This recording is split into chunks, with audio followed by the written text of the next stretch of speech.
Hey everybody, how you doing? For this video, I want to talk to you about a specific complaint of mine when it comes to centerfire rifles. So, sitting in front of me are what I consider to be two great rifles, both similar in the fact that they shoot the same caliber. These are both chambered in 30-06, but other than that, they're pretty much completely different. I'd say both are great rifles, but one I like a whole lot better than the other one. And these are both 30-06, which pretty much is a hunting rifle, right? Back in the days, they used them for war, you know, and all that jazz. But today, you ask anybody out on the street, hey, what do you use for your deer rifle? I don't know, half of them are probably gonna say 30-06. So, it's a good deer rifle. You know, a lot of people love it because you can load it in little bitty bullets going real fast, and you can load it in, I don't know, up to probably 220 grain or maybe a little bit more grain bullets. So a lot of people like it because of that. You can hunt small stuff if you want, you can hunt big stuff if you want, moose and all that jazz. But let's get back to the rifles. So here's my main complaint that I want to talk about in this video. Let me take a step back and let's look at the two rifles. So this one here in the back. This is a Ruger American, just your basic Ruger American, black stock. I have a Bushnell banner scope on it, which I actually really like. It's illuminated Bushnell banner. 22-inch barrel. The barrels are this kind of matte finish. Has a pretty good trigger. The triggers are adjustable on these. I have no complaints about this rifle. I can shoot it quite accurately, and I've had this rifle for quite a while. But let me give you a look at this second 30-06 we have on the table. This one I actually recently ran across at Heavy Metal Guns and Outdoors. You guys familiar with the channel know my friends down there at the gun shop. This was traded in the other day. I walked in, saw it hanging on the wall. I said, whoa man, what is that? Went home, told my wife about it, and pretty much the next day I got permission from the wife to go ahead and pull the trigger and buy this rifle. This is a Remington 700 BDL. I looked up the barrel stamps on this, and this is either a 1976 or a 1988 model. Either which way, this sucker is at least 30 years old. It's either 30 years old or what, 42 years old, which to me is really, really cool. It has the jeweled bolt there. The barrel is glossy. It's not that matte stuff that gets scratched up easily. It has the wood stock. I'm a big old school wood stock guy.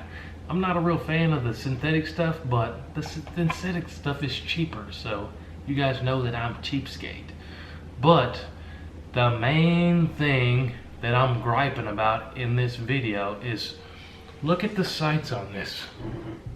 When I bought this, it actually had the original scope rings on it, but look, it has a rear sight and it has a front sight, and this is exactly how I'm gonna hunt with it, with a rear sight and a front sight. I think that's the way a rifle should be. From the factory, you should have iron sights on every single rifle. I don't care if it's a 22 or a 308 or a 30-06, a 6.5 Creedmoor. I think you ought to have iron sights from the factory. This gun is so old school that I'm 100% not going to put a scope on it.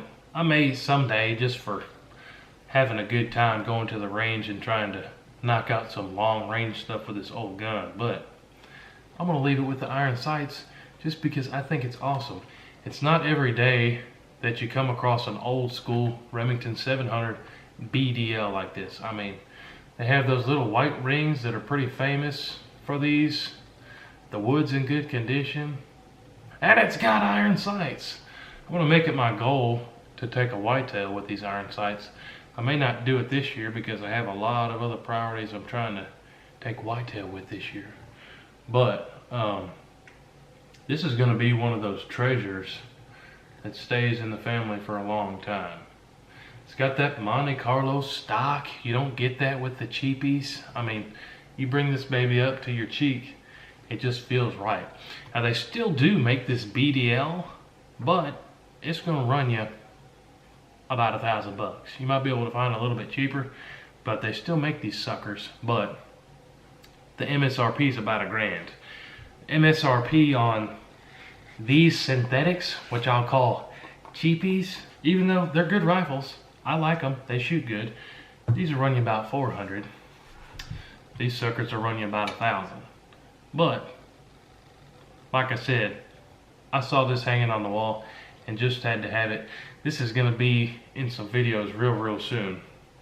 And I did some digging around the house just to see what kind of ammo I had in 30-06. Here's some Hornady American Whitetail. That's pretty common. And this is in 150 grain. Then I've got some Federal 150 grain Power Shocks. So those are both 150 grain. Then I've got some 30-06 Full Metal Jacket 150 grain. Then I've got some Herders. This stuff is normally sold at Cabela's. I think that's the Cabela's brand. This stuff's a little bit different. That's 180 grain. Might be fun to shoot some of those 180s out of this old gun. And then I've got Winchester Super X 150 grain. So 1, 2, 3, 4 out of my 5 are 150 grain bullets. But back to the iron sights. Those of you guys that are more experts than I am, more experienced, I gotta ask the question, why did they get rid of the iron sights? In my mind, one, they're just cutting costs so they can make them cheaper and not having to put the extra sights on it, make the precise holes to drill so the sights are lined up and all that jazz, extra cost of the materials to put the sights on, blah blah blah, the labor to put them on. Or did they do a bunch of market research and a bunch of lame-o hunters said, we don't want the iron sights anyways, leave them off so we can have it cheaper. We're just going to slap a scope on it anyways. Maybe it's a mixture of the two. Maybe they polled 1,000 hunters and 995 said we just are going to use the scope anyways. And then they're also saving money at the same time. But I mean, this BDL is so cool to me. I mean, it's got like 20 different adjustment tick marks, which I'm going to have a fun time checking out what distance all those tick marks mean. I'm assuming whoever had this way back when has this set up to be dead at 100 yards, but you never know, it might not be. But all that being said, what do you guys like? Are you a fan of the synthetic stuff, or are you like me and you like the old school stuff? My guess is if you're huge into AR-15s and you like the tactical stuff that's the craze these days, you're probably gonna be picking up one of these black babies. But if you're like me and you like lever actions and revolvers and stuff like that, you'd probably be drawn to this 30-06 right here, the Remington 700. But let me know what you guys think. What's your style? Have you ever seen a BDL? Do you have a Ruger American? And what do you think? They make both of these rifles in tons of different configurations, tons of different chambers, 308, 270, the list goes on. But thanks for watching today's video, guys. Hope you enjoyed it. Talking a little bit about new school versus old school rifles and my love of having iron sights on a rifle. But don't forget to check out my friends at Heavy Metal Guns and Outdoors. Awesome people. Go subscribe to their channel and check them out. Don't forget to subscribe to the WHOTEEWHO channel if you haven't already. We'll catch you on the next one.